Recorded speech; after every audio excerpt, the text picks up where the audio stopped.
بسم الله الرحمن الرحیم. افغانستان به د لوی بحران سره مخامخ شي. سلام، نن درته ډیره مفیده ویډیو لرم.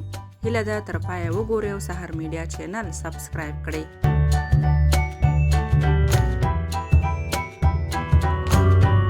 ازبکستان پر افغانستان د برېښنا پرې کولو ګواښ کړی دی. د افغانستان برېښنا شرکت وایي اوس د اقتصادي ننګونو له امله د وارداتي برېښنا پیسې پر وخت نشي ورکولی، نو له همدې امله ازبکستان خبرداری ورکړی چې که پیسې په وخت ورنکړي برېښنا پرې کوي.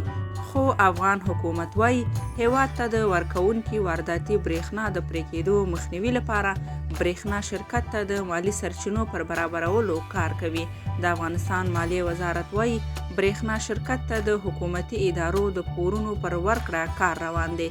د یاد وزارت په وینا له هغو ګاونډیو هیوادونو سره هم خبرې کوي چې پر وخت د پیسو د نه ورکړې په صورت کې یې پر افغانستان د برېښنا د پرې کولو ګواښ کړی.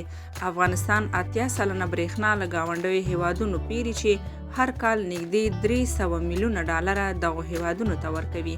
د برېښنا شرکت په وینا هره میاشت 25 میلیونه ډالره تاجکستان، ازبکستان او ایران ته د دغې برېښنا په بدل کې ورکوي چې په دې کې ازبکستان ته دا پیسې مخکې له مخکې ورکول کیږي.